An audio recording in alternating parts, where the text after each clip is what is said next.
Hi, I am Shaivi और आप देख रहे हैं रिव्यू दर्पण। आज मेरे साथ हैं मेरे को host mister Azad. So, thank you so much for inviting me. Hello guys, this is Azad. Review Darpan proudly presents the voice of India's students, farmers, women and the poor. ये है आम जनता की आवाज।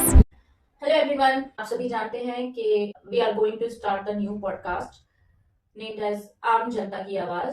आज उसका पहला एपिसोड है और हमारे गेस्ट है हमारी को founder mister Azad. Tell us about yourself something. Hello guys, this is Azad and my hometown is in Lucknow, UP. That is the capital of Uttar Pradesh. चलिए मैं स्टार्ट करता हूँ अपने चाइल्डहुड से। तो जैसा कि I was born in Lucknow, basically nearby Lucknow. That is also a part of Lucknow, Jagdishpur town. So that is earlier it was a part of Lucknow. Later on it became part of Amethi. The government changes in UP and they renamed it the place to another district, another name as per. So as usual. During the Mayawati government time, it was also renamed as Chhatrapati Sahuji Maharaj Nagar, CSM Nagar basically. And later on the Congress government came, then the Sapa government came, they changed it to Sultanpur. Then the Yogi government came and they changed it to Amethi basically later on. अब मैं आपको बताता हूँ कि मेरी जैसे schooling कहाँ से हुई। तो my father is in Indian Army. He is captain and currently posting in Gujarat, Rajkot at the moment. So army वालों का जैसे आप जानती होंगी, तो थोड़ा बहुत बैकग्राउंड में बता दूं। आर्मी में क्या हिसाब किताब रहता है, लाइफ बहुत ज्यादा हसल वाली रहती है। कभी भी आपके ना तो परमानेंट दोस्त बन पाते हैं लाइफ में, ना ही परमानेंट कोई रिश्तेदार बन पाता है, ना ही कोई परमानेंट कलीग बन पाते हैं, फ्रेंडशिप नहीं हो पाती। होता क्या है, 4 साल पापा की पोस्टिंग रहती है शहर में, तो शहर लेकर के चले जाते हैं पापा फैमिली को। फिर 4 साल बाद उनकी पोस्टिंग पहाड़ों पे हो जाना होता है, जम्मू कश्मीर, लद्दाख, सिक्किम, नॉर्थ ईस्ट, कहाँ नहीं हुई। तो क्या होता है, उस टाइम वो back to hometown drop कर देते हैं गाँव में, लखनऊ, बैक टू लखनऊ। तो क्या चीजें ऐसी ही मेरी लाइफ का हिस्सा रहा है यही चीज। अब तो मैं आपको अपनी स्कूलिंग बताता हूँ। मेरी थ्रू आउट स्कूलिंग, जैसे सेंट्रल गवर्नमेंट एम्प्लॉय है फादर, तो फिर throughout schooling Kendriya Vidyalaya होंगी। I did my schooling from nursery to class 12 till Kendriya Vidyalaya होंगी, various part of Kendriya Vidyalaya across the country. तो यूकेजी एलकेजी सारा आर्मी पब्लिक स्कूल से हुआ। उसके बाद क्लास 1 से केंद्रीय विद्यालय लखनऊ में हुआ, 10th, देन केंद्रीय विद्यालय Alambagh, then Kendriya Vidyalaya Gomti Nagar Lucknow later part. उसके बाद फादर की posting, my father got posted to Kashmir. तो सम पार्ट ऑफ स्कूलिंग मेरी केंद्रीय विद्यालय भेल जगदीशपुर। जो लोग भी जानते होंगे, भेल is a Maharaja company. It is the one of the 7 I guess biggest public sector company in whole India. तो वहाँ पे हुई मेरी कुछ पार्ट ऑफ स्कूलिंग। और उसके बाद अभी recently from prior to Delhi, prior to my college life, जो मेरी उससे पहले की स्कूलिंग रही है, केवी गणेश हिंद पुणे 7 से की। My father got posted to Pune और 4 years हो वहाँ पे 4 साल स्कूलिंग हुई मेरी, 7th 8th 9th 10th जो वहाँ पे स्कूलिंग हुई। तो उसके बाद 10th में गया। I had the options marks because since childhood मैं बचपन से बहुत तेज लड़का हुआ करता था, बहुत तेज तरह। पढ़ाई के मामले में मेरा दिमाग बिल्कुल शातिर कंप्यूटर की तरह चलता था। रियली एवरीबॉडी जो मेरे नेबरहुड में है, जो मेरे फ्रेंडशिप में है, मेरा दिमाग बहुत तेज था, बहुत तेज। बादाम खाता था, दूध पीता था, सिर्फ बादाम और दूध, दैट वाज माय डाइट। तो क्या हुआ कि मेरे मार्क्स हमेशा 90% 95% ऐसे रहे। 10th में भी अच्छे आए and once you are over 80%, जो भी अगर आप टॉपर कैटेगरी में आते हो, तो पेरेंट्स का क्या इंफोसिस होता है कि भाई साइंस स्ट्रीम ले लो, साइंस स्ट्रीम ले लो। आपका चॉइसेस थी कॉमर्स लेने का, साइंस आर्ट, बट अब आपके मार्क्स वैसे हैं तो, और पेरेंट्स का उस समय हमें आइडिया नहीं होता गाइस, जैसा कि आप लोग भी जानते होंगे। तो मैंने इनडायरेक्टली डायरेक्टली जो भी था साइंस स्ट्रीम ले लिया, साइंस में एडमिशन ले लिया। कुछ फ्रेंड्स बने केवी भेल में, काफी फ्रेंड्स बने, हमारा साइंस ग्रुप अच्छा था। बेस्ट पार्ट क्या था, मुझे पता नहीं था पर मैंने ले लिया। और मेरे साथ बेस्ट चीज क्या हुई कि साइंस स्ट्रीम में 11th 12th में एक नया सब्जेक्ट ऐड हुआ, जो 10th तक हमारा वैसे था बट डीप में नहीं था। जैसे एक सब्जेक्ट आया कंप्यूटर साइंस, पहले कंप्यूटर हुआ करता था, गेम खेलते थे लैब में जाके, बट फिर कंप्यूटर साइंस आया। कंप्यूटर साइंस में क्या रोल होता था कि हमें 11th में प्रोग्रामिंग लैंग्वेज को मुझे एक्सपोजर मिला थोड़ा सा। जैसे प्रोग्रामिंग इन सी सीखा मैंने 11th क्लास में, 12th क्लास में प्रोग्रामिंग इन C++ सीखा, जो कि मुझे अभी भी रेलेवेंस लगता है कि उनका रेलेवेंस बहुत है। क्योंकि आज के टाइम में आपको भी पता है कि सॉफ्टवेयर इंजीनियरिंग और सॉफ्टवेयर की फील्ड कितना ज्यादा वो प्लेसमेंट के तौर पे या फिर बाकी डिमांड में काफी थ्रू आउट रही है। तो काफी लैंग्वेज का इसका मुझे हेल्प मिल गया। और उसके बाद क्या हुआ कि 12th का कंप्लीट हुआ मेरा। Back then I appeared for AIEEE IIT examination, इन दोनों एग्जाम्स को मैंने दी। I failed to crack the IIT but I end up clearing the AIEEE exam और मेरी अच्छी रैंक थी, अंडर 1 लाख थी, but it was a good rank as per my background बाकी दोस्तों के कंपैरिजन में। सो क्या हुआ कि अब मेरे को I got the option to choose colleges in Lucknow and Delhi. अब डिस्टेंस की वजह से मम्मी ने जाने नहीं दिया और मुझे फिर कहीं ना कहीं मन मार के थोड़ा सा अपने होम से 35 किलोमीटर डिस्टेंस पे बिबड़ी यूनिवर्सिटी थी, बिबड़ी college Lucknow.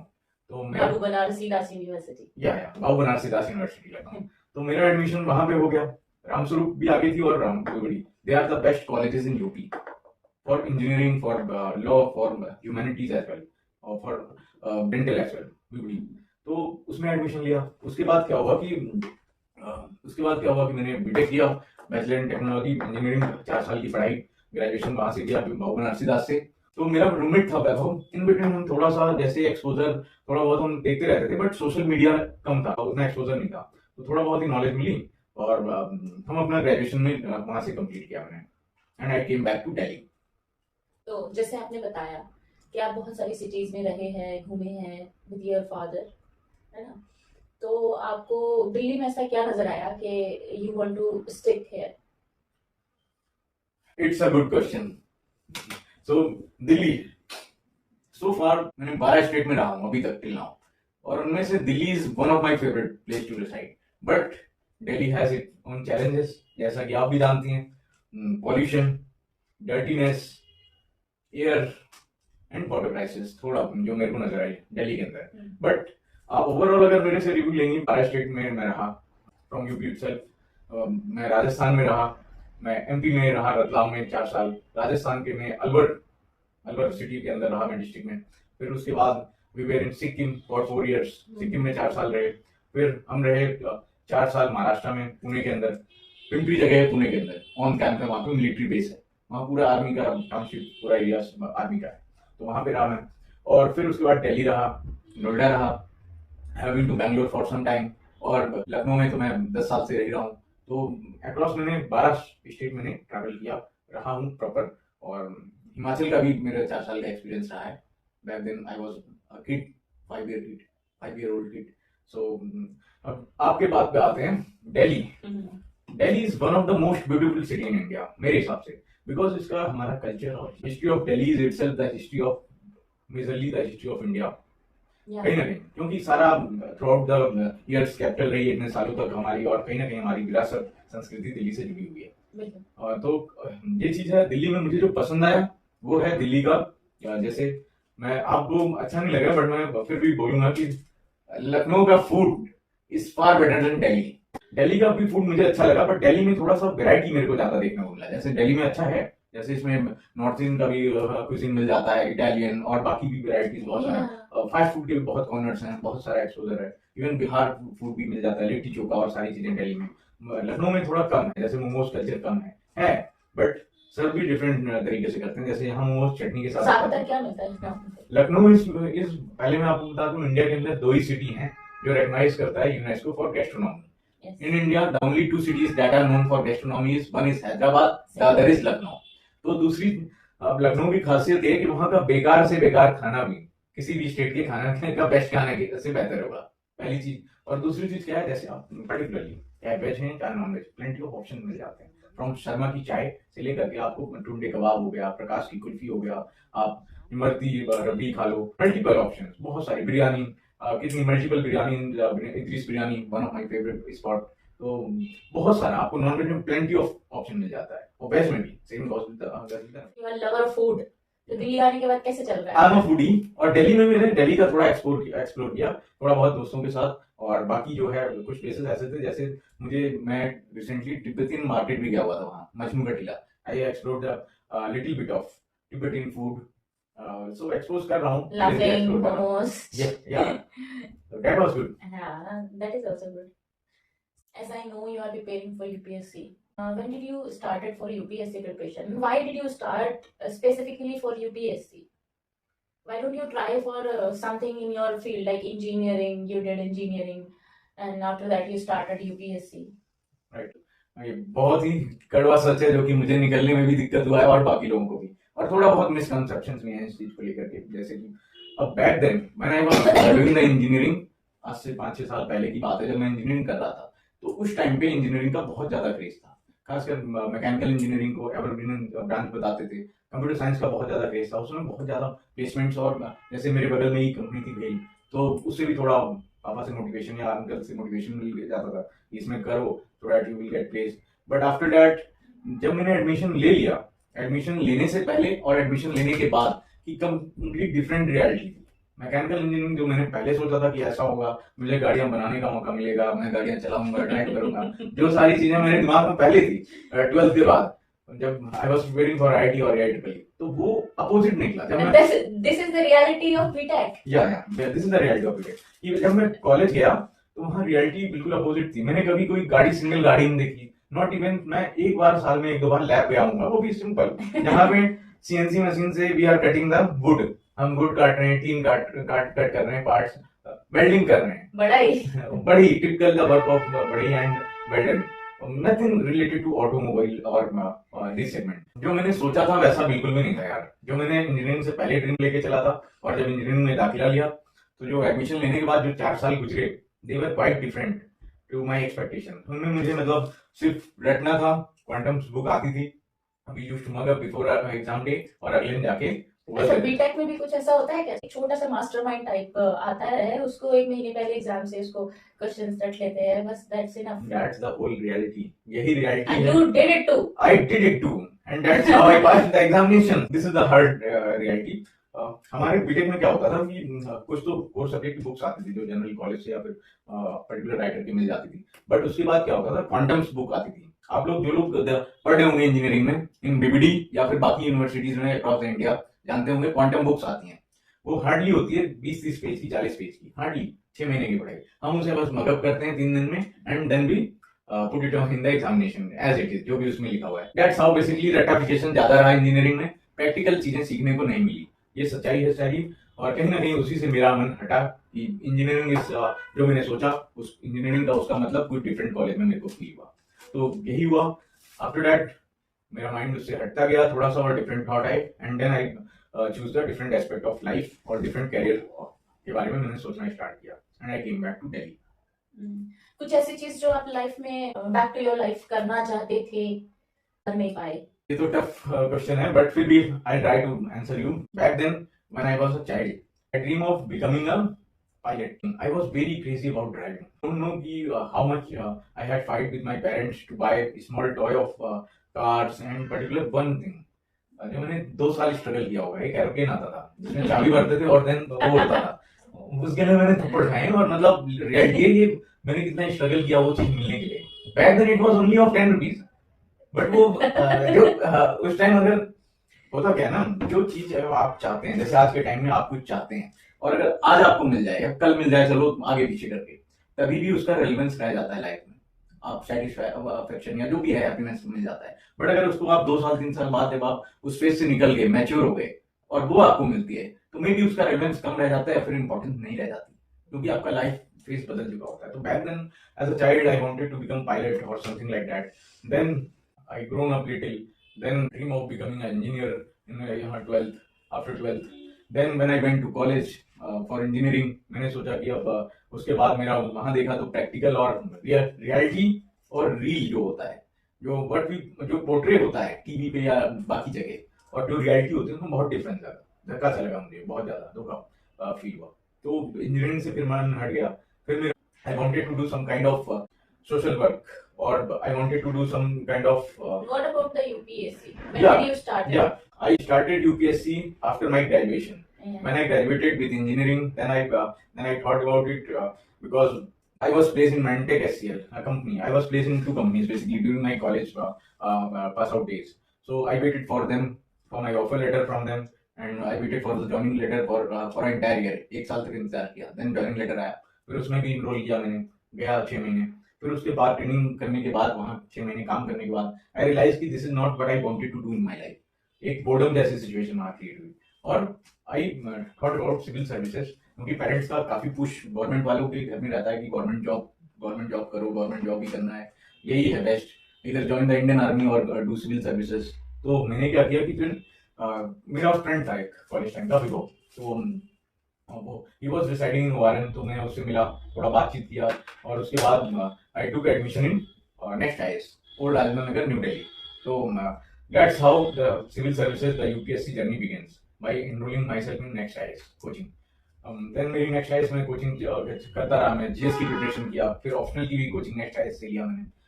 There was a faculty Raj sir, तो उन्होंने काफी इंस्पायर किया और मुझे मतलब काफी मोटिवेट किया for sociology, studying this sociology subject as optional, क्योंकि उससे पहले मैंने पीएसआई ले रखा था. सुब्रमण्यन मैम क्या, मैं उसको पढ़ता भी था, टेस्ट सीरीज भी लगाई थी, but it doesn't help out. मेरा थिंकर्स अच्छे थे. How do you rate the coachings in Delhi, especially for UPSC? Yeah, so let me tell you about my experience. I took admission in next IAS Delhi in the old Rajendra Nagar. So पहले मैंने थोड़ा सा research किया था उस पर. दो ही coaching थी जो मुझे, जिसमें मुझे एडमिशन लेना था, मतलब as per my college mates उन्होंने बताया कि बाजीराम चाहिए और नेक्स्ट आईएएस उस टाइम पे. तो मैंने बाजीराम में उसमें डेट होता था, ऑफलाइन फॉर्म्स और सारी चीजें, उसमें मैं मिस आउट कर गया था. तो मैंने नेक्स्ट आईएएस में एडमिशन लिया. नेक्स्ट आईएएस में एडमिशन लिया, वहाँ पे फैकल्टीज बहुत अच्छी थी, क्लासेस रेगुलर होती थी, सारी चीजें सब ठीक था. बट आई फाउंड कि बहुत रिगरस और बहुत ज्यादा आपको डिसिप्लिन और बहुत ज्यादा एक कंटिन्यूटी मांगती है. जैसे मेरी क्लासेस 9-10 महीने से, यूपीएससी की कोई भी एडमिशन लेता है 1 साल तक 3 घंटे की लगातार क्लास चलती है in order to complete the syllabus. लेकिन कई बार तो ये जब लास्ट आता है क्लासेस का, दिन में 2-2, 3-3 क्लासेस भी कराते हैं. आपके साथ भी ऐसा हुआ था? हाँ, हुआ था वाजीराम में. लास्ट में तो मेरे में भी 2-2 क्लासेस लगाया था. इवन आई रिमेम्बर कि एक बार, कई बार तो क्या हुआ, लास्ट में हमने एक क्लास किया सुबह 7 बजे से 12 बजे तक, हमें बस 15 मिनट 20 मिनट का ब्रेक मिला. फिर उसके बाद हमने एक और क्लास किया, मैं बैठा रहा समहाउ. और बाद में क्या हुआ कि मेरी जीएस और ऑप्शनल की क्लासेस सेम डे होने लगी. तो मेरे साथ ऐसा हुआ कि 7 से 12 जीएस, फिर आधे घंटे के बाद 1 बजे से ऑप्शनल की क्लास सोशियोलॉजी की. तो इन बिटवीन हमने ऐसा भी किया कि 2-2 क्लासेस जब लगती थी, हमने कोचिंग के अंदर क्लासरूम में बस पिज्जा मंगा लेते थे, ऑर्डर करके खा लिया और उसके बाद फिर 3 घंटा बैठ गए. ऐसा भी एक्सपीरियंस मेरा तो रहा है भाई नेक्स्ट आईएएस में. What is me time for you? Me time guys, me time savvy मेरा थोड़ा सा डिफरेंट है from the other people perspective, और बाकी दुनिया के हिसाब से सबका अलग अलग होता है. तो मैं आपको एज अ एस्पिरेंट या एज अ कॉर्पोरेट वर्कर की तरह आपको बता सकता हूँ. मी टाइम है बेसिकली. पहले तो मैं आपको बताऊं कि शुरू में इतनी हैक्टिक क्लासेस साल भर मैंने किया कि मेरा मी टाइम नाम की चीज ही खत्म हो गई. पहले कॉलेज में मी टाइम होता था जिम करना. इंजीनियरिंग में क्या होता था, हमारी क्लासेस कम चलती थी, 10 से 2 चलती थी, उसके बाद प्रैक्टिकल होता था 2 घंटे का, 2 से 4, उसमें कोई भी नहीं जाता था, हार्डली कभी कभी जाते थे.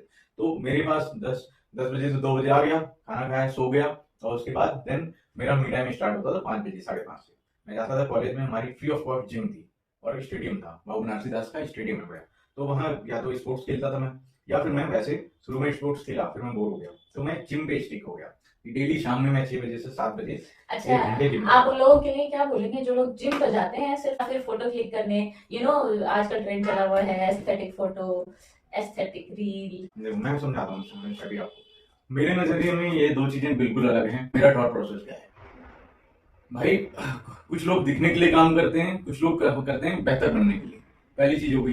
दूसरी चीज जो मैं पर्सनली मानता हूँ, ये मेरा थॉट प्रोसेस है, ये कहीं आपको कहीं वीडियोज और कहीं किताबों में नहीं मिलेगा, तो मेरा खुद का एक्सपीरियंस है लाइफ का. बॉडी को आप ऐसे देखो कि बॉडी का फंक्शन क्या है.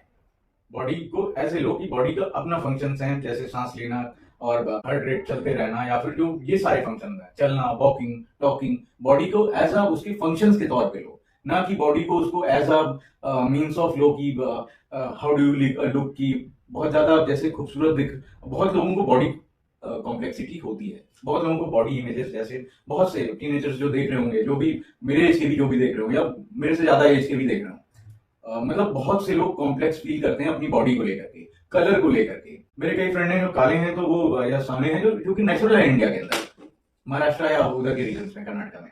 तो कई सारे लोग जैसे स्पेशली गर्ल्स, इसी बेसिस पे तो मार्केटिंग चल रही है, फेस क्रीम और ये सारी जितने भी ब्यूटी प्रोडक्ट. बट फिर भी ये सच्चाई है, इसको समझने की कोशिश थोड़ा सा करें विद इन 1 मिनट.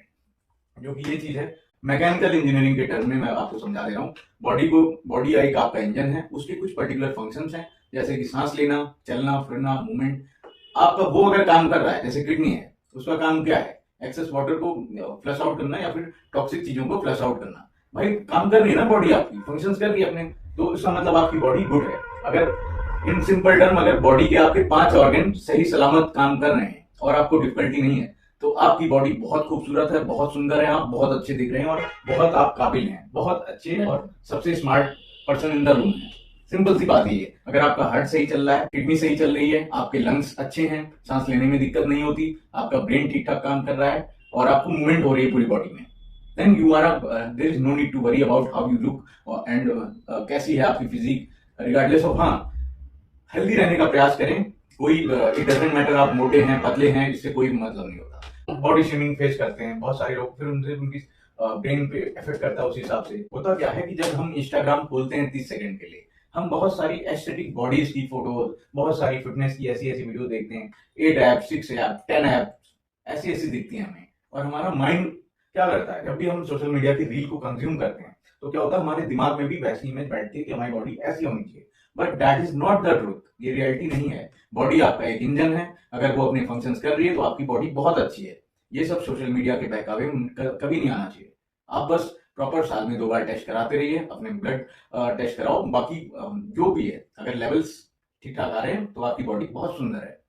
सभी लड़कियों और सभी लड़कों के लिए ये चीज मेरा बस एक सिंपल सा है, अपना पर्सपेक्टिव बॉडी को लेकर के। अब जो लोग रील बनाते हैं वो सब बनाएं, अपने लिए बना रहे हैं या जो भी है सोशल मीडिया पे as a means of influence करने के लिए बना रहे हैं, अच्छी बात है, पर साथ में ये भी डालो कि इसका क्या रेलेवेंस है, क्या किस लिए बना रहे हो, या फिर क्या रेलेवेंस है। आप अगर कुछ बनाते हो, जो कुछ भी बना रहे हो, आप उसमें बताओ कि ऐसे मसल ट्रेन करने से ये फायदा है, इससे स्टेमिना बूस्ट होगा, इससे एनर्जी फील होगी, जो भी है लिबिडो बढ़ेगा, जो कुछ भी है अगर आपका, आप उसको बेशक बताओ, फ्लेक्सिबिलिटी आएगी। Yoga is it is good to spread awareness. या तो मेरा कंसर्न यही है कि मैं प्रिफर करता हूँ कि यार जिम जाओ, अपना एक सेट ऑफ एक्सरसाइज हल्की फुल्की मैं करता हूँ, warm up. Basically this is your me time. या this is me time earlier in my college days. Okay, for now when I was in engineering, यही था gym time is me time. Now when I came back to Delhi, उसके बाद मेरा me time completely बदल गया, क्योंकि gym का time नहीं मिला। दूसरे रीजन, जिम की इतनी महंगी फीस यहाँ ओल्ड राजेंद्र नगर में 2500 रुपए में, 3,500 it's minimum monthly, and that is way too costly. इसके बावजूद if you want to hire a personal trainer exactly PT, तो उसके लिए यू हैव टू पे 5 to 8,000 per month. बिल्कुल, This is the minimum.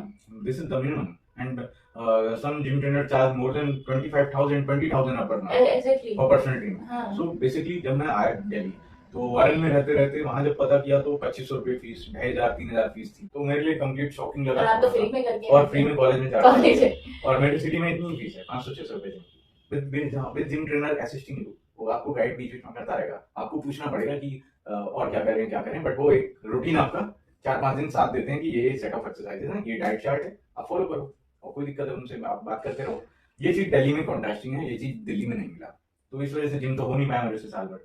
फिर क्या हुआ, मैंने बदलने की कोचिंग खत्म हुई मेरी, जीएस के जब खत्म हुआ तो मैंने सोचा कि अब थकान बहुत होने लगी थी, मैं लाइब्रेरी में 2-3 घंटे से ज्यादा बैठ ही नहीं पाता था, और लोग बैठते थे 8-10 घंटे, टीचर बोलते थे 8 घंटे बैठो। फिर मुझे लगा कि कुछ तो करना पड़ेगा, और उसका सिंपल सा फंडा मुझे नजर आया। शुरुआत में मैं उठ करके सुबह वारन में सिंधी पार्क जाना स्टार्ट कर दिया, और 1 मंथ में मेरा यही रूटीन रहा कि पहले तो पार्क में जाता रहा ऐसे ही, सुबह उठ करके 6:30 बजे 7 बजे थोड़ा वॉकिंग किया, 3-4 राउंड मारा और स्ट्रेचिंग करके आ गया। फिर उसके बाद आफ्टर 1 मंथ मेरा जीएस खत्म हो गया, सुबह का टाइम बैकिंग हो गया 7 से 12 का।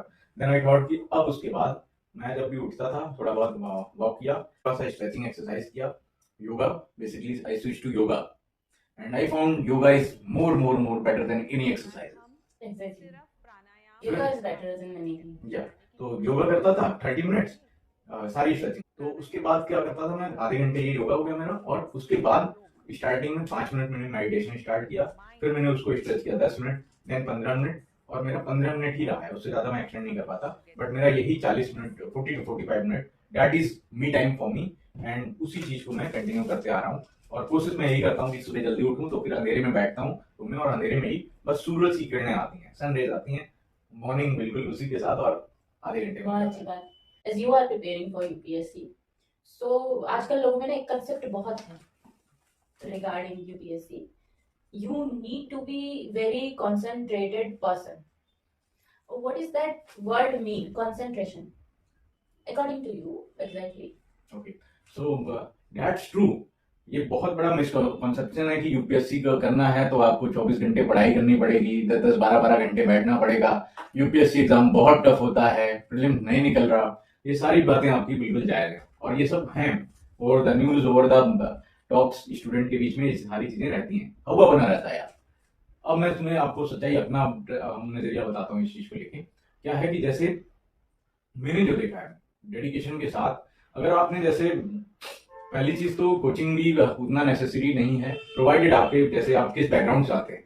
मैं इंजीनियरिंग बैकग्राउंड से था इसलिए मैंने कोचिंग ली, बस सिंपल सा फंडा ही था। अगर आप ह्यूमैनिटीज बैकग्राउंड से हैं जैसे, या आप आर्ट्स बैकग्राउंड से ऐसे जो कि पॉलिटिकल सब्जेक्ट या हिस्ट्री ये चीजें से अवेयर हैं, ड्यू के बहुत सारे स्टूडेंट पहले से ही कॉलेज में ये फैक्ट है। जैसे I have completed masters in physics, तो मैं जब यूपीएससी की प्रिपरेशन जब मैंने शुरू किया, मुझे थ्योरीज में बहुत डिफिकल्टीज होती थी, बहुत। मुझे यही नहीं समझ में आता था कि थ्योरीज को याद कैसे करना है। क्यों, उसको आप एज ए स्टोरी तो आप पढ़ सकते हो आराम से। जैसे आपने स्टोरी शुरू किया, एनसीईआरटी शुरू किया एक हिस्ट्री का, आप उसको पढ़ते चले जा रहे हो मजे मजे में, आपको मजे आ रहे हैं, अच्छा लग रहा है, एक बार पढ़ रहे हो, 2 बार पढ़ रहे हो, 3 बार, चौथी बार हिस्ट्री आप रिवाइज नहीं कर सकते एज ए स्टोरी, है ना। वो एक पॉइंट आ जाता है कि आपको वहां पे रट्टा शुरू करना पड़ता है।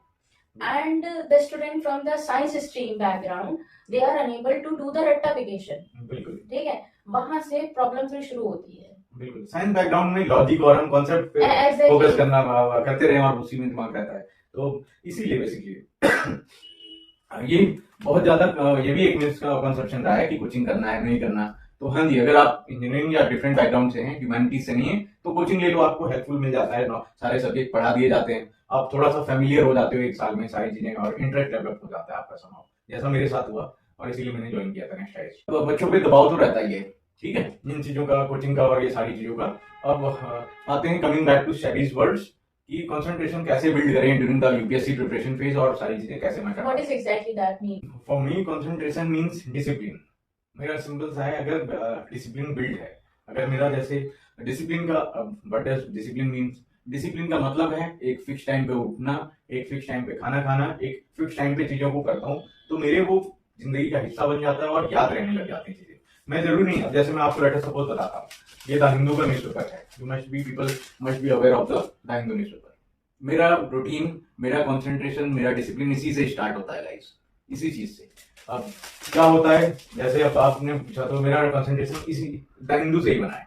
कैसे? मैं सुबह उठता हूँ, थोड़ा अपना योगा सेशन कंप्लीट किया, उसके बाद देन आई विल हैव चाय और coffee, generally coffee, and after that मेरा रूटीन आप देखो कि मैं 8 साढ़े 8 बजे द हिंदू लेके बैठ जाता हूँ, 8:30 से लेकर के 11:30 तक 2 घंटे में द हिंदू खत्म करता हूँ पूरा, थोड़ी थोड़ा एडिटोरियल में 1 घंटे लगा देता हूँ, बाकी 1 घंटे में न्यूज पेपर, यूपीएससी पर्सपेक्टिव से। अब जैसे अब आप 2 घंटे रीडिंग की हैबिट डालोगे अखबार पढ़ने की, न्यूज पेपर कोई भी एक बार पढ़ो, इंडियन एक्सप्रेस भी पढ़ सकते हो गाइस, इट डजंट मैटर। मैं प्रीफर कर रहा हूँ क्योंकि मैं स्टार्टिंग में इंडियन एक्सप्रेस कर रहा था, उसके बाद द हिंदू करने लगा, तो मेरे को ये मजा आने लगा। तो इसी से मेरा कंसंट्रेशन बना। शुरू में इंजीनियरिंग में आप सोचो मैं आधे घंटे में पढ़ाई करता था, 1 दिन पहले पढ़ के पास होते थे, बट अभी द हिंदू 2 घंटे जब सुबह पढ़ता हूँ, मेरा कंसंट्रेशन फुली रहता है और मैं उस वक्त सिर्फ और सिर्फ एक थॉट प्रोसेस बिल्ड कर रहा होता हूँ। जो भी न्यूज आई होती है, जो भी सारी, जैसे आज अभी राइट टू रिकॉल पे राघव चड्ढा ने बोला, द हिंदू में आया हुआ है, अब मैंने इसे पढ़ा, जो भी राइटर ने एक्सप्रेस किया वो तो मैंने पढ़ा ही, साथ में मैं गूगल आउट करता हूँ कि राइट टू रिकॉल क्या कॉन्स्टिट्यूशन मेंशन है, नहीं मेंशन, नहीं तो है क्या, पॉलिटिकल टूल है, रेफरेंडम इनिशिएटिव की तरह ऐसे, तो उसका जो भी होता है मैं वहीं न्यूज़पेपर में मार्क कर देता हूँ साथ के साथ, और ऐड ऑन कर लेता हूँ। तो इसी चीज से मैं अपना एक पर्सपेक्टिव भी डेवलप होता है, थॉट प्रोसेस भी, और मेरा कंसंट्रेशन भी एक रेगुलर सेम टाइम पे सेम काम करने के, ऐसे ही मेरा concentration, my concentration is basically that discipline. What do you think? How can education influence the people's and their life? Mahatma Gandhi had already said this thing. Education is the biggest tool in India. If you want to see the change in India, then educate the people as much as possible. There has been various quotes, but I'll go with Mahatma Gandhi. That education is the biggest tool for mass change, for mass perspective, and for development of a child, of a country, of a nation, and everything. So education को अगर देखा जाए as a medium of change और a medium of change, तो इसके कई perspective हैं।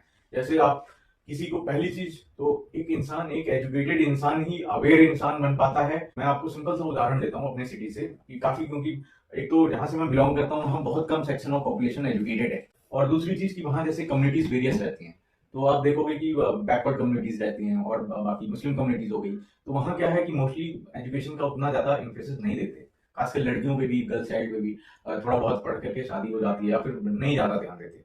But वो मुझे बहुत दुख होता है। That is the saddest part which I see in my neighbourhood और अपने सिटी या कंट्री के अंदर, कि ऐसा नहीं करना चाहिए। आप देखो अमेरिका, यूरोप, यूके, जितनी भी बड़े बड़े डेमोक्रेसी या कंट्रीज हैं, जो फर्स्ट वर्ल्ड कंट्री जिन्हें हम कहते हैं, जो सबसे अमीर, सबसे आगे चल रही हैं, उनका देखोगे ना शायद वर्क फोर्स में 50% अगर मेन है तो 50% वुमेन भी है, इवन ज्यादा है वुमेन वर्क फोर्स में, इसीलिए वो आगे हैं। इंडिया में उसका कॉन्ट्रास्ट अभी तक रहा है, हमारे सिटीज में बैकवर्ड एरियाज में खासकर 20% 30% मैन एजुकेटेड मैन है, और अगर मैन वर्कफोर्स में भी है तो वुमेन का तो बहुत कम रहा है। अब धीरे धीरे अच्छी बात यह है कि गवर्नमेंट एम्फसाइज कर रही है और धीरे धीरे वुमेन एम्पावरमेंट को बढ़ावा दिया जा रहा है, ये एक अच्छा एग्जैक्टली। कल मैं एक रिपोर्ट पढ़ रही थी और उसमें दिया हुआ था कि in India only 35% womens are graduate in science stream और 35% women are from the science stream. This is really shocking and I am really sorry to hear such kind of news and such kind of information, and thank you for enlightening me first of all. Such is the numbers of percentage of ये difference क्यों है? Exactly. हमें इस चीज को देखो, मैं इस बात से सहमति रखता हूँ। सबसे पहली बात, वुमेन्स एजुकेशन एम्पावरमेंट से मैं सहमति कर रहा हूँ, आपकी बात से शायद मैं पूरा सहमत हूँ। और इस बात से भी दूसरी बात जो आपने कही कि जो डेटा आता है और जो रियलिटी है उसमें स्टार्क डिफरेंसेस हैं। But 35% is very low, very low, very low, और हमें इसे इंक्रीज करने की जरूरत है एटलीस्ट टू 45% और 50% एटलीस्ट। जैसे कि अगर हम बात करते हैं इसरो की, हम बात करते हैं नासा की, हम बात करते हैं साइंटिफिक टेम्पर डेवलप करने की, हम बात करते हैं कि वुमेन आज के टाइम में they are the driver of change, they are the future, नारी शक्ति, जो जिसपे आपने पॉडकास्ट स्टार्ट किया, जो क्या है ये सिनोनिम? ज्ञान। Basically it is for the गरीब, युवा, अन्नदाता एंड नारी शक्ति, and you are from one of them. Yuva. Yeah, the youth is watching us and we are the youth. We are the future of our country and we must bring the change in ourselves and in our country. We must work hard to make some positive changes across the country, across your district, across your state. So 30% जो workforce women's हैं, जो only belong करते हैं science stream से, इसे बढ़ाना पड़ेगा हमें। और कहीं ना कहीं धीरे धीरे मैं आशा करता हूँ, उम्मीद करता हूँ कि यार अभी नहीं, मे भी 3-4 साल 5 साल में हम इस चीज को 40% है वो बेंच मार्क क्रॉस कर जाएं and we will make a significant progress. I hope so. Yeah, we should. We actually need a woman who can build a rocket, who can make a mission like Mangalyaan mission. We need to focus on it. Yeah. The education is providing it is good, but in this kind of hurdle के education आप दे कैसे रहे हो, कैसे पहुंच रही है, grass root तक पहुंच पा रही है कि नहीं पहुंच पा रही है, और अगर पहुंच पा रही है तो लोगों में क्या डिफरेंसेस हैं? Are they agree to give the education to their girl child or not? You just have to do something like कुछ आप स्कीम्स ऐसी चलाओ कि लोगों की मेंटल सेट, लोगों की थिंकिंग लड़कियों को लेकर के चेंज हो। भले से लड़कियां आजकल आगे आ रही हैं, कर रही हैं, but all they are doing it is based on their strength, Exactly. Not on their support, because support is very less, है ना? देखो इसकी कई सारी चीजें हैं इस बात को लेकर के। देखो पहली चीज तो गवर्नमेंट इस दिशा में कदम उठा रही है। कई बार ऐसा होता है ना, जैसे हम देखते थे कि कई बार जैसे जैसे लड़कियां जैसे 9th-10th स्टैंडर्ड में गई तो क्या होता है कि लड़कियों को फॉर डिफरेंट रीजन कई बार शादियां हो जाती हैं, कई बार विद रेस्पेक्ट टू पीरियड्स लड़कियों को फिर स्कूल भेजना पेरेंट्स बंद कर देते हैं, क्योंकि हमारी कंट्री में डाइवर्सिटीज हैं तो उसके अलग चैलेंजेस भी हैं। आप समझ रहे हो, this is just a taboo, periods और ये सब इन ऑल की सारी प्रॉब्लम्स जिनको आती हैं उनको खुद प्रॉब्लम नहीं है इस चीज से। The girls are facing all these things, they have periods, they have other issues, but they don't want to stay at home. Right बात सही है, ये सब टैबू है और उससे ज्यादा कुछ भी नहीं। और इसी दिशा में गवर्नमेंट जो कर रही है ना, जैसे हम भी कर रहे हैं और एज ए कंट्री हम प्रोग्रेस कर रहे हैं, कि जो डिजिटल डिवाइड था, जैसे पहले के टाइम में जैसे सिर्फ अमीर लोग इंटरनेट एक्सेस कर पा रहे थे, अब गरीब से गरीब बंदा भी आज के टाइम में, एक रिसेंट सर्वे है कि 85% टू 90% ऑफ इंडिया हर एक हाउस होल्ड में एक स्मार्टफोन हो चुका है। तो ये कहीं ना कहीं डिजिटल लिटरेसी जो है, यही मेरे को ऐसा लगता है कि ये ब्रिज का काम करेगी। जैसे जो लोग जैसे 10th क्लास के बाद लड़कियां अगर बाई चांस स्कूल एजुकेशन छूट गया या मान लो 12th तक एजुकेशन हो गया उसके बाद छूट गया, तो कहीं ना कहीं वो इंटरनेट के माध्यम से उन्होंने एडमिशन ले लिया या कोचिंग अपनी कंप्लीट कर ली, घर पे बैठ करके भी, या जहाँ कहेंगे अगर वो नहीं आ पाए इंस्टीट्यूशन में, तो डिजिटल एजुकेशन जो है इसको ज्यादा से ज्यादा प्रमोट करिए ऑनलाइन एजुकेशन को। एंड हम एज अ रिव्यू दर्पण शैबी का तो ये माइंडसेट है कि फ्री एजुकेशन को प्रमोट करना है कंट्री के अंदर। हेल्थ और एजुकेशन ये दोनों इनके सपने का हिस्सा है रहा है। और तीसरा perspective, she wanted working on a shelter home for India for elder people. India में अभी ये सब ओल्ड एज होम और ये सब बहुत बड़ी बात है, बहुत बड़ी बात है। और ये सही बात है कि बच्चों को अपने पेरेंट्स का ख्याल खुद रखना चाहिए, ये फैक्ट है, आप उनको छोड़ के नहीं भाग सकते। बिल्कुल, मैं एग्री करता हूँ क्योंकि बहुत से बच्चे अमेरिका चले गए, बाहर चले गए, वो 5-5, 10-10 साल मुड़ करके भी नहीं देखते पेरेंट्स की तरफ once they got settled in abroad. तो ये आपकी बात बिल्कुल जायज है कि हमें पेरेंट्स की ध्यान रखना पड़ेगा। Actually, it's not all about the parents, it's not all about the person who brought you up, it's about our culture. We need to preserve it, we need to save it. और हम इसको तभी save कर सकते हैं जब हम अपनी पिछली जनरेशन को बचा सकें। उनको इस उम्र में भी अगर स्ट्रगल करना पड़े तो फिर क्या फायदा हम जैसी जनरेशन होने का। ये बात तो सही है शबी कि हमें अपने खासकर एल्डर्स का ध्यान रखना भी हमारी एक मोरल रेस्पॉन्सिबिलिटी है। और हमें कहीं ना कहीं अपना जैसे जो भी है, चाहे हफ्ते में एक दिन टाइम निकाल के बात करना चाहिए, हमें कम्युनिकेशन गैप को ब्रिज करना चाहिए और हमें ध्यान रखना भी हमारी जिम्मेदारी है। ऐसा नहीं, क्योंकि कहीं ना कहीं parents have struggle throughout their life to provide us good education, a good life to us. तो कहीं ना कहीं हमारी एक मोरल रेस्पॉन्सिबिलिटी तो बनती है। और मैं इसीलिए इस चीज को आपका अप्रिशिएट करता हूँ कि आपका सेंट्रल फोकस रहा है कि एक शेल्टर होम पे भी काम करना है and we want to advocate for that cause. हमें उसके लिए भी आवाज उठानी है, उस चीज के लिए काम करना है। जब तक आपके पास कलम है, आपकी कलम चलती रहेगी और आपकी आवाज उठती रहेगी। I believe so you will keep raising your voice, keep writing. अभी कुछ दिन पहले बजट आए, उसमें डिजिटल इकोनॉमी, ऑरेंज इकोनॉमी सुना होगा आपने, उसके बारे में बात हुई। जी जी। तो आपको क्या लगता है कि डिजिटल इकोनॉमी जो है इट विल हेल्प इन विकसित भारत?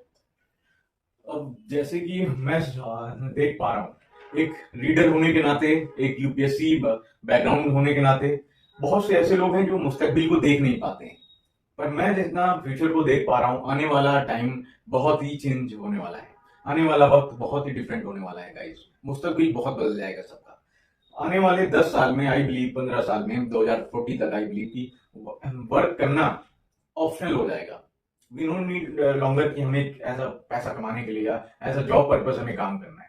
ये नेसेसिटी नहीं रह जाएगी। आपको घर में रहना है, आप चुपचाप अपना जो भी पैशन है आपका, आप उसे पूरा कर पाएंगे। और आप उस डायरेक्शन में, अगर आप पेंटर हैं तो पेंटिंग बनाइए घर में बैठ करके, राइटर हैं तो किताब लिखो। बेसिकली जो आप करना चाहते हैं। कार्ल मार्क्स का और हीगल का एक कोट भी है, एक ऐसी इकोनॉमी, एक ऐसा स्वरूप होगा देश का कि if you want to become a painter then you will do work as a painter. If you want to become a writer, then you will become a writer. If you want to become a driver or a sweeper, you will become a sweeper.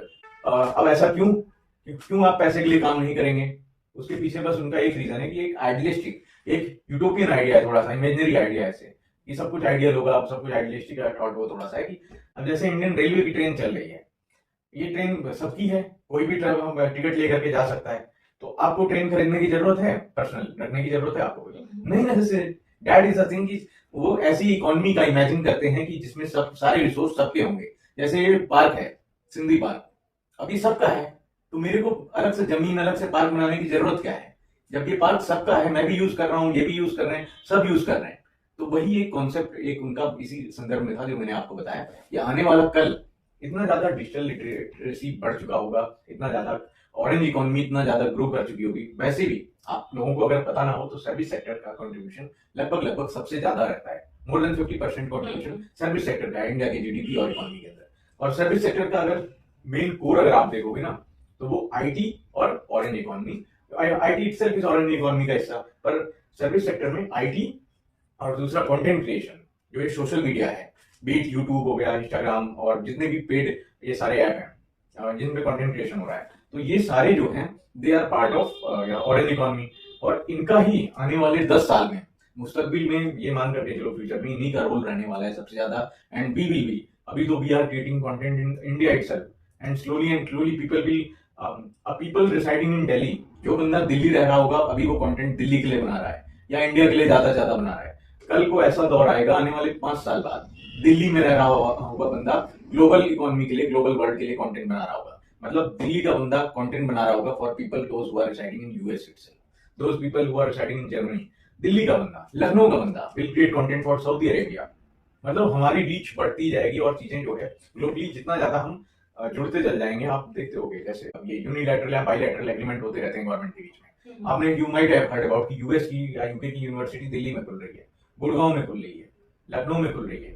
अब वहां के जब जो universities है, जैसे अब Oxford में पढ़ना एक सपना था लोगों का, बड़े बड़े लोग एक्टर या बड़े बड़े लोग पॉलिटिशियन पढ़ते थे। अब ऑक्सफोर्ड अगर दिल्ली में खुल रही है तो भाई ये ब्रिज ही तो हो रहा है, ये डिस्टेंस कम होता जा रहा है ना। मेरे को लखनऊ से ट्रैवल करके ऑक्सफोर्ड में पढ़ना है तो यहीं आके पढ़ लूंगा ना मैं, डिग्री वहीं से मिलना है, वहीं के प्रोफेसर पढ़ाएंगे यहाँ पे आकर के। तो ये चीज डिजिटल जो डिवाइड है वो कम होता जा रहा है। और फॉरेन इकोनॉमी मेरे हिसाब से will play a major role in contribution of GDP to India, Indian GDP. Term है जो आजकल बहुत फेमस है, डिजिटल डिटॉक्स, इसके बारे में क्या कहना है आपका? सी डिजिटल डिटॉक्स आज के टाइम में इतना रेलेवेंट क्यों हो गया है, मैं उसके बारे में आपको बताता हूँ। शायद आज का टाइम ऐसा है कि सोशल मीडिया का टाइम है और ऑनलाइन पूरा इंफॉर्मेशन टेक्नोलॉजी का जमाना चल रहा है। सब कुछ आपका ओवर द फोन ही काम हो जाता है। आप देखते हो सुबह उठते के साथ साथ आप क्या सबसे पहले चीज उठाते हो, क्या चेक करते हो आप? मोबाइल। अपना मोबाइल फोन चेक करते हो, राइट? और उसमें पड़े रहते हैं आपके ढेरों सारी नोटिफिकेशंस। अगर ऐप का नोटिफिकेशन नहीं बंद कर रखा तो बहुत सारी ऐप की नोटिफिकेशन भी वैसे ही आ रखी होती है, ये पेंडिंग है, ये नया आ रहा है, ये हो चुका है, वेरियस मेल हो गए और मैसेजेस हो गए। सोशल मीडिया के अकाउंट हैं तब तो और ज्यादा दिक्कतें हो जाती हैं, इतने सारे मैसेजेस, नोटिफिकेशंस। तो इतना सारा डिजिटल कंटेंट जो एक पर्सन को कंज्यूम करना पड़ रहा है, नोइंगली और अननोइंगली। जैसे जानते हुए भी मैं कंज्यूम कर रहा हूँ, मेरे मम्मी पापा या कुछ लोग तो बिना जाने भी कंज्यूम कर रहे हैं। Plenty of male, plenty of messages, advertisement और क्या नहीं, इतना सारा। तो एजुकेटेड पर्सन जो भी है या जो थोड़ा बहुत नॉलेजेबल है वो तो अपना नोटिफिकेशन बंद कर देता है, डार्क थीम लगा दे रहा है या फिर किसी तरह ऐप में जाकर के नोटिफिकेशन बंद करके रख रहा है। तो थोड़ा सा वो बच जा रहा है ये इन्फॉर्मेशन का इतना ज्यादा वो ओवरलोड से। बाकी आजकल जो फिर खाली टाइम में हम क्या करते हैं, खाने के बाद रात में सोते वक्त हम कंटिन्यूसली ब्राउज करते रहते हैं, एक रील दो रील, कब वो हमारा 10 मिनट से 1 घंटा 2 घंटे निकल जाते हैं सोने से पहले, क्योंकि जनरली हाथ में फोन ही रहता है लोगों के। तो ये जो हो रहा है ना, जो कंज्यूम कर रहे हैं हम डेटा को, तो इससे क्या है, at the end of the day हमें डोपामिन, हमें क्या मिलता है, हम रील क्यों देख रहे हैं, हम ज्यादा क्यों फोन चलाते हैं, ताकि हमें इंस्टेंट डोपामिन मिल जाए, इंस्टेंट हमारा मूड बूस्ट अप हो जाए, कुछ अच्छा खाने को दिख जाए तो ऑर्डर भी उसी समय कर दिया जोमेटो से। या फिर देखोगे ऐड चल रहा है, मिंत्रा खुल गया तो शॉपिंग का रेट डाला। शॉपिंग प्लेटफॉर्म्स हैं मिंत्रा, फ्लिपकार्ट, अमेजन, ये सब अब आज के टाइम में ऑफर कर रहे हैं pay letter. Exactly, you got me right, this is the scam. फंसना नहीं है, फंसना नहीं है गाइस, फंसना नहीं है, से नो टू इट।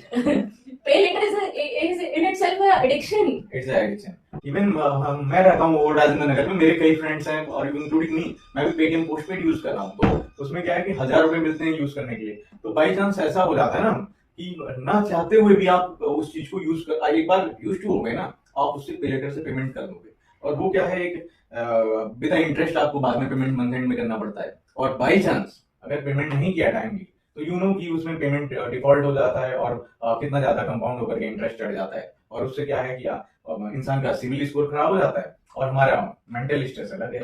बस ये सब गेम सारा डोपामिन का है। इंस्टेंट जो हमें इंस्टेंट ग्रेटिफिकेशन जो वो हो गया है ना, कि हमें तुरंत चाहिए, अभी चाहिए, विद इन 5 मिनट चाहिए, तो जैप्टो कर दिया, ब्लिंकिट कर दिया रात के टाइम। तो यही चीज जो है हमारे एक टाइम तक, लेकिन हम इसे कंज्यूम कर सकते हैं। हो सकता है कोई पर्सन 1 महीना, कोई पर्सन 6 महीने, साल भर। पर आप देखा होगा कि इसी चक्कर में यंग बच्चों के भी कोई किसी को माइग्रेन का इशू हो रहा है, किसी का सिर दर्द हुए रह रहा है स्कूल में, कॉलेज में। इवन हमारे साथ जो एस्पिरेंट्स है, यूपीएससी एस्पिरेंट्स, उनका भी देखो क्लासेस के बाद फिर इतना ऑनलाइन सर्फ करते करते इतना ज्यादा सिर दर्द होने लगता है, कभी कभी रात में नींद नहीं आती। आप देखोगे ये एक बहुत बड़ा इशू, मेजर इशू मैं अभी एड्रेस कर देता हूँ। आपने पूछा तो जो नींद ना आना, जो ये है, हाँ एग्जैक्टली, इंसोमेनिया। तो उसमें क्या है कि ये सबसे बड़ा चैलेंज लिंक है हमारा, जो हम डिजिटल जितना यूजेस हमारा बढ़ गया है इसी के पीछे।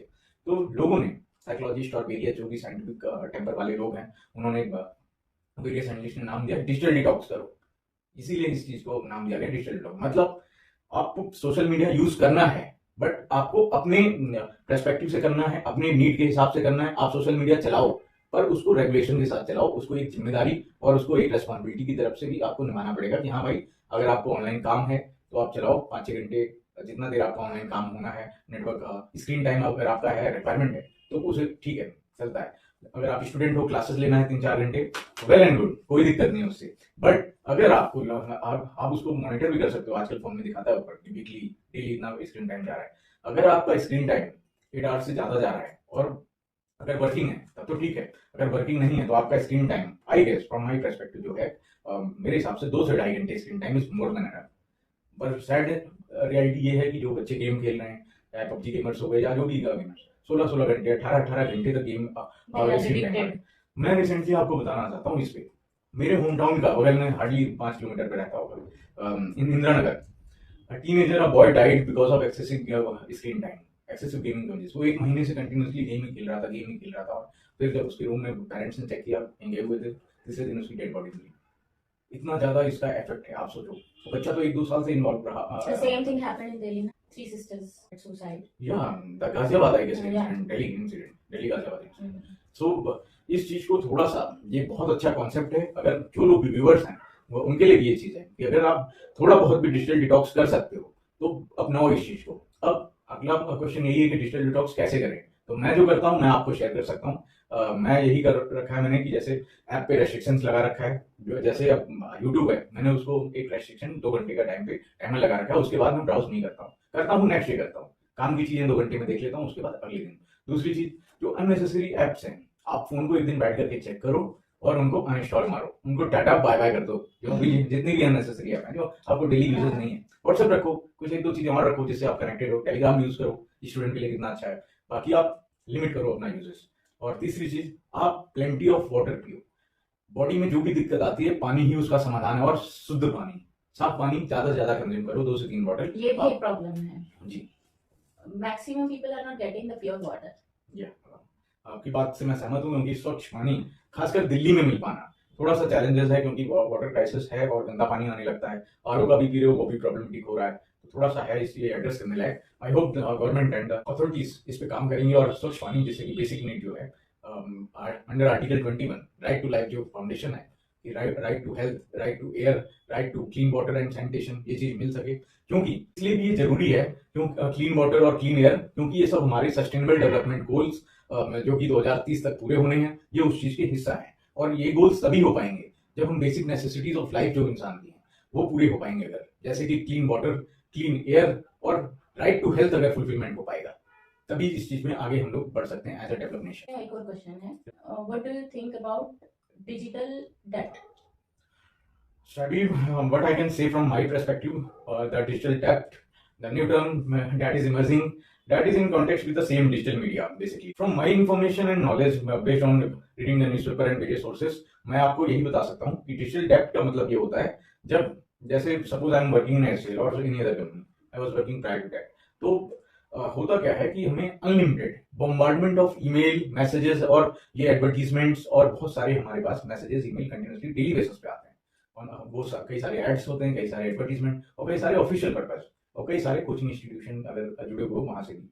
तो फिर होता क्या है, आपके ऊपर जैसे इन्फॉर्मेशन का ओवरलोड होना शुरू हो जाता है, इतना सारा बॉम्बार्डमेंट है इन्फॉर्मेशन का। और इंसान क्या है कि man is a social animal, उसको आदत है कंज्यूम करने की, जो भी चीज देखता है सुनता है वो चीज उसके दिमाग में बैठती जाती है, सबकॉन्शियसली या सब्कॉन्शियसली, चाहे जैसे आप लोग, पर आपके दिमाग में कभी अगर आपने कुछ भी देखा, मूव हुआ, तो आपके दिमाग में बैठा रहता है, चाहे बैक ऑफ द हेड बैठे पर बैठता है। तो इसी वजह से डिजिटल डेब्ट यही है कि जब आपके पास इंफॉर्मेशन का बॉम्बार्डमेंट हो जाता है, various email, various messages, various ad, various, चाहे आप कोई बंदा है चाहे एक्सेसिव ऐप यूज कर रहा हो कोई भी, और उसके एड्स आने लगे, चाहे कोई भी ऐप इंस्टॉल कर रखा है, भी जोमेटो और एनी अदर ऐप, आप देखो दिन भर, are you hungry, are you happy, are you crazy, do you have, आज क्या खाओगे तुम, आज क्या खाओगे तुम।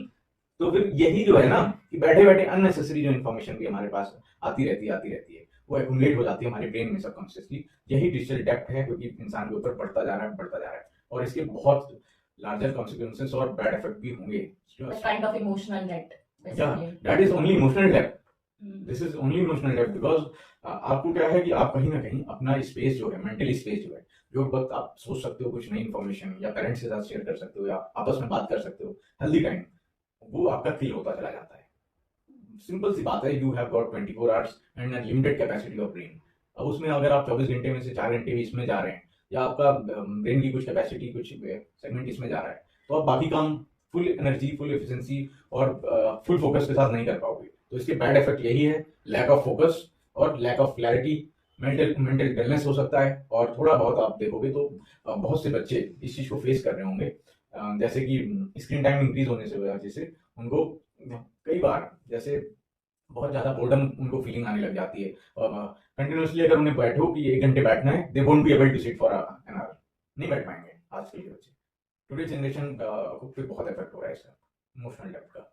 our topic is about the youth basically। तो मतलब मुझे जहाँ तक लगता है यूथ के ऊपर सोसाइटल प्रेशर बहुत है। जैसे मान लें you are preparing for UPSC, after 25 years ना घर वाले ऐसे ट्रीट करने लगते हैं कि मानो एक्सपायरी ब्रेड हो, जिसकी डेट एक्सपायरी आने वाली हो। नहीं नहीं जल्दी करो, नहीं नहीं जल्दी करो। तो how you deal with it? देखो, अगर मैंने इस चीज को वो किया, नेग्लेक्ट किया, तो I will not be honest. तो I have to be honest with this question. और सही बताऊं तो सोसाइटी का बहुत प्रेशर है गाइस, हर एक इंडिविजुअल पे सोसाइटी का प्रेशर बहुत ज्यादा हो गया है। And with coming of digital media, जितना ज्यादा with coming of digital age, with the presence of so much of social media, बहुत ज्यादा प्रेशर है। एक इंडिविजुअल के ऊपर, एक स्टूडेंट के ऊपर, एक कॉर्पोरेट और इन जनरल भी हर एक आदमी के ऊपर बहुत प्रेशर है, हद से ज्यादा। अब चाहे जैसे भी देखो इस चीज को कि कोई जैसे मैं यूपीएससी प्रिपरेशन जब मैं स्टार्ट किया था शायद, तो क्या होता था, मैं I am going to class, I am attending the lectures daily, 3 घंटे का अपना पॉलिटी डिस्कस हो रहा है, ज्योग्राफी डिस्कशन हो रहा है, इकोनॉमिक डिस्कशन हो रहा है। 5-6 महीने तो आई वॉज इनटू इट, 7-8 महीने। बट उसके बाद क्या हुआ, जब मैं सोशल मीडिया खोलता था तो मेरे को मेरे दोस्त दिख रहे हैं, they are going to Manali, they are somebody is jealous तो होता होगा ना थोड़ा। yeah exactly, I feel miss out। और मेरे को लगता था कि यार ये लोग कभी मनाली जा रहे हैं, कभी कहाँ जा रहे हैं, कभी पिज्जा पार्टी कर रहे हैं, कभी डोमिनोज जा रहे हैं। शुरू में मैंने फिर भी नेग्लेक्ट करने की कोशिश किया, मैंने सोशल मीडिया से मैं थोड़ा दूर हो गया 6-7 महीने। फिर मैं आया उस चीज पे, सोशल मीडिया पे, फिर मैंने देखा somebody is purchasing a car, somebody is purchasing a bike। तो मेरे मन में आया कि यार अब इन सब का चाहे कम्युनिकेट ना भी हो रहा हो, चाहे बातचीत इनका डायरेक्टली ना हो रही हो सामने वाले से, बट इफ यू कोई फ्रेंड डाउन द लाइन कभी ना कभी रहे हो, तो उसका इम्पैक्ट आपके ऊपर जरूर आएगा। आप फोटो देखोगे, उनके टेक्स्ट देखोगे, उनकी पोस्ट देखोगे आप सोशल मीडिया पे, तो यार लगेगा कि यार वो तो गाड़ी खरीद रहा है, बाइक खरीद रहा है, कुछ भी कर रहा है आगे, तो इसका मतलब वो जल्दी प्रोग्रेस कर रहा है, या जो भी चीजें हैं कि आपको लगेगा आप पीछे लेफ्ट आउट होते जा रहे हो, तो इसका भी इम्पैक्ट। अब जैसे ये चीजें देखा कुछ time, we were in college, उसके बाद जस्ट पास आउट थे, तो उतना फर्क नहीं। पर जैसे ही आपने बताया कि 1-2 साल बीते प्रिपरेशन के, उसके बाद जैसे ही वंस यू क्रॉस 25, तो आप देख रहे हो सोशल मीडिया पे ही, बेशक मैंने साफ इनकार कर रखा था, मैं नहीं जाता था शादी और ये एंगेजमेंट इन पर्पसेस में, रिलेटिव और दोस्तों के काफी स्किप मैंने किया engineering. But when you see that thing social media, नहीं भी गए बट सोशल मीडिया पे दिख रहा है, बाकी फ्रेंड्स गए, तो कहीं ना कहीं वो मिस आउट फीलिंग होती है। और फिर मैं ही सोशल मीडिया पे नहीं हूँ, पेरेंट्स भी हो गए, मम्मी पापा भी हो गया, उन्होंने फेसबुक चला रहे हैं, उन्होंने भी देखा कि हाँ Sonu is getting married, Sonu got married, अब उसको हो गया। आजाद अभी तक तो घर आता था वो, और स्कूल में पढ़ा, साथ में कॉलेज में, अब तू क्या कर रहा है, या आप भी आगे बढ़ो, क्या कर रहे हो, तो उसका प्रेशर पेरेंट्स हम पे डालते हैं, हम अपने रूममेट पे डाल देते हैं, या ज्यादा होता है तो फ्रेंड सर्कल में, अपने पीयर में डिस्कस करते हैं। बट सोसाइटी का सेटल बहुत बड़ा हमारे ऊपर एक एक्सटर्नल जो प्रेशर है, ये कंटिन्यूसली बना रहा है। वंस अ गाय और अ गर्ल क्रॉसेस द 25, जैसे ही कुछ टाइम बीता है प्रिपरेशन में, एक प्रेशर सोसाइटी का है, और ये नहीं होना चाहिए। आपको बताता हूँ एक कॉन्टेक्स्ट इसी से रिलेटेड। एक बंदा यूएस में रह रहा था, is a successful guy, IITian work place in US में गया, रहने लगा, और सक्सेसफुल बिजनेस भी कई उन्होंने बनाए, एक एंटरप्रेन्योर भी अच्छे खासे हैं। तो उन्होंने पोस्ट किया रिसेंटली कि जैसे इंसान पढ़ लिख लिया, कंपटीशन की तैयारी किया, जॉब मिल गई, चला गया, फॉरेन चला गया। बट आप देखो ऑन द कॉन्ट्ररी, वो उन्होंने इस चीज को, उसके बाद भी इस चीज को एड्रेस किया। आप सोचो सारी चीज सक्सेस होने के बाद भी इंडिया के अंदर जो पेरेंटिंग है वो बहुत ज्यादा इररेस्पॉन्सिबल है और बहुत ज्यादा टॉक्सिक है। मतलब उन्होंने, उनका पोस्ट ये है, आप पढ़ सकते हैं या फिर आप लगा दीजिएगा वीडियो में जब भी आप डाल देना। तो उन्होंने ये किया था कि parents are treating kids like a future investment, या kids are just a backup plan for the asset, basically he wrote this. But अगर ब्रॉडर वे में देखा जाए तो youths in itself an asset. That is true. I am not disagreeing on the fact that youth is asset or not. Youth is an asset. Kids are asset. But parents have to understand this thing. We are not a mutual fund or a plan or a retirement plan for themselves. आपको बच्चों की from our perspective, parents को ये चीज भी, मैं parents को गलत नहीं बोल रहा हूँ, parents बहुत अच्छे हैं, सभी के parents बहुत बढ़िया हैं, सब कुछ करते हैं वो, everything they do for us to get a good life. पर at the same time इस चीज को parents को भी समझने की जरूरत है कि ये उनकी मोरल रिस्पॉन्सिबिलिटी है। जैसे ऐसा नहीं है कि वो हर चीज हम पे बच्चों पे थोपते जाएं, ये नहीं होता। और जस्ट बिकॉज उनका खाली एक लॉजिक होता है उसके पीछे, भाई हमने पैदा किया है, आप हमारे बच्चे हो इसलिए करना करो ये काम, हमारे बच्चे हो इसलिए करो, हमारे बच्चे हो इसलिए ये करना पड़ेगा, ऐसा नहीं होता। Child should have right to choose what is right for him, what is wrong for him, और उसको एक्सप्रेस करने देने का मौका मिलना चाहिए। सो पेरेंट्स को इस रिगार्डिंग बच्चों से अपने बात करना चाहिए ऑन रेगुलर बेसिस। दूसरी चीज, अब जैसे कुछ भी हो, बच्चों पे आप जनरली देखो थोपा जाता है लड़की लड़की सब पे, लड़की है डॉक्टर बनना है, लड़का है तुझे इंजीनियर बनना है, तुझे गवर्नमेंट जॉब करना है, तुझे ये करना है। ये चीज पेरेंट्स ही होते हैं। मैं आपको लिख करके दे सकता हूँ, इंडिया में प्लेंटी ऑफ लैक्स स्टूडेंट हैं वो सिर्फ अपने पेरेंट्स का ड्रीम फुलफिल करने में लगे हुए हैं। चाहे वो नीट की तैयारी कर रहे हो कोटा में रह करके, आप चले जाओ नीट, 30% बच्चे ऐसे मिल जाएंगे वो प्रिपरेशन करने वाले, वो अंदर से उनका करने का मन है कि वो एक्टर बनना चाहते हो, डांसर, सिंगर, कुछ भी, but because of parents aspirations वो ये काम कर रहे हैं। और ये आप वेरियस फील्ड में एग्जांपल ले सकते हो। अगर आपके पेरेंट्स बहुत ज्यादा सक्सेसफुल हैं, उन बच्चों पे एक एडिशनल वो भी एक फैक्टर और एक बर्डन अलग से आता है कि फादर की लीगेसी को भी आगे कैरी फॉरवर्ड करना है, जेन्युइनली चाहे अनविनली, पेरेंट्स बोले ना बोले, but you have societal pressure, यार इनका बच्चा है, आपके फादर ये हैं, आप अभी तक कुछ नहीं किया, तो ये भी प्रेशर रहता है। तो मेन चीज क्या है, but I am trying to make a point कि पेरेंट्स को ये चीज समझना है कि बच्चे एक्सेसिव बर्डन से भी, आप देखोगे ना कितने सारे बच्चे हैं जो 10th क्लास में सुसाइड कर लेते हैं, मम्मी पापा को नोट लिख करके कि सॉरी मम्मी पापा, I am unable to got 80%, 90%। ये कितना बड़ा ये सोसाइटल और पेरेंटल प्रेशर है। तो पेरेंट्स को एज अ मेयर प्रोडक्ट, और पेरेंट्स को ये समझना पड़ेगा कि child are not a mere product, children are not the retirement plan for yourself. आप चिल्ड्रन को भी समझो कि उनके इमोशनल क्या एस्पेक्ट हैं, क्या वो चाहते हैं, क्या नहीं चाहते, क्या उनकी स्किल सेट है, किस चीज में वो, अगर स्पोर्ट्स में अच्छा है स्पोर्ट्स खेलने दो, अगर वो अच्छा सिंगर है, अच्छा गिटारिस्ट है, उसको उस चीज में म्यूजिक में आगे बढ़ना चाहता है, पढ़ने दो।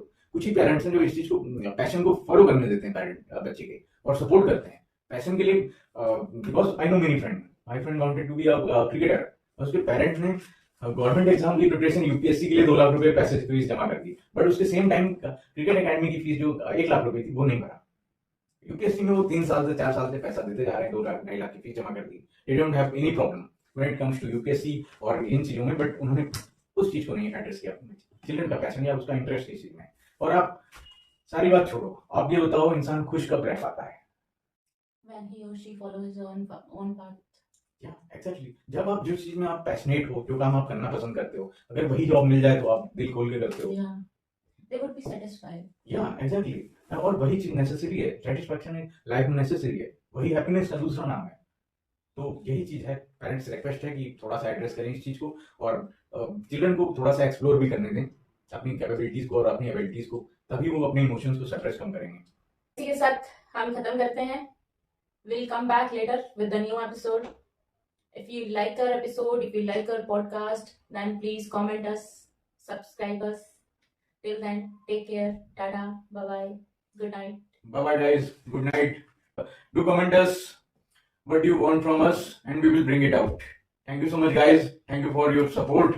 And Review दर्पण आपकी वॉइस है, ये आप लोगों का ही चैनल है, आपको बस आवाज उठाना है, क्योंकि आप पूरे कंट्री के अंदर देख लो, यूथ के ऊपर बात करने वाला चैनल।